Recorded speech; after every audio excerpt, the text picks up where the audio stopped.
നമുക്ക് ഇന്നൊന്ന് പുറത്തു പോയാലോ? കുറേ നാളായില്ലേ. ഇത് സത്യം പറഞ്ഞാൽ ഡ്രാഫ്റ്റ് ചെയ്തെടുക്കുന്ന വീഡിയോ ആയിരുന്നു കേട്ടോ.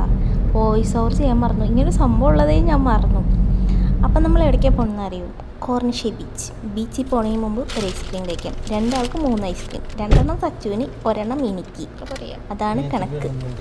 ഇവിടുത്തെ മക്ഡൊണാൾഡ്സിൻ്റെ ഐസ്ക്രീം അടിപൊളി കേട്ടോ. ആ ക്രീമൊക്കെ നല്ല പ്രീമിയം ക്വാളിറ്റിയാണ്.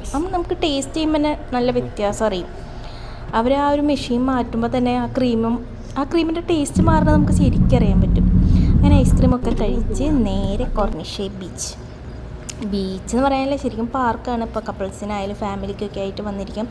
ഇഷ്ടം പോലെ സ്ഥലമുണ്ട്, നല്ലോണം ഏരിയ ഉണ്ട്. റിലാക്സ് ചെയ്യാനൊക്കെ വന്നിട്ട് എന്താ പറയുക, ഇപ്പോൾ ഫുഡ് കഴിക്കണമെങ്കിലൊക്കെ അവിടെ ഇരുന്ന് കഴിക്കാം. നല്ലോണം സ്പേഷ്യസ് ആണ് സംഭവം.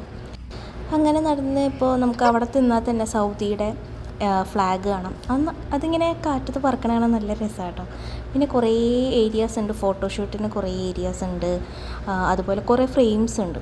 അപ്പോൾ അതിലൂടെ ഉള്ളിൽ കൂടെ നോക്കിക്കഴിഞ്ഞാൽ നമുക്ക് ആ ഫ്ലാഗ് കാണാം. അത് നല്ലൊരു വ്യൂ ആണ്. ഇതുപോലത്തെ കുറേ ഫ്രെയിംസ് ഉണ്ട് കേട്ടോ. ഓരോ ഏരിയയിലും ഓരോ ഫ്രെയിംസ് ഉണ്ട്. ഇതാണ് ലാസ്റ്റത്തെ വ്യൂ. അടിപൊളി. ആ അറ്റത്ത് നിന്ന് അങ്ങോട്ട് കാണണം. ഇതാണ് ഇത്രയേ ഉള്ളൂ കേട്ടോ. ബീച്ചിൽ നിന്ന് കാണാൻ ഇത്ര കാണാൻ പറ്റുള്ളൂ നമുക്ക്.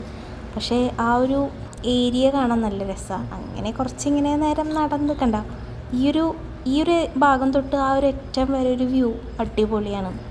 അങ്ങനെ കുറച്ച് വീഡിയോസൊക്കെ എടുത്ത് അങ്ങനെ നമ്മൾ തിരിച്ചു പോകാമെന്ന് വിചാരിച്ചു. വേറെ പണിയൊന്നുമില്ലല്ലോ, ഇനിയിപ്പോൾ ഇത്രയ്ക്കിന് കാണാനുള്ളൂ. അങ്ങനെ നമ്മൾ ബാക്ക് ടു ഹോം. അപ്പോൾ അടുത്ത വീഡിയോ ആയിട്ട് പിന്നെ കാണാം. അയ്യോ, വെള്ളം മേടിച്ചില്ല. കുറച്ച് വെള്ളമൊക്കെ കുടിച്ച് നമുക്ക് വീട്ടിൽ പോകാം. Okay, by.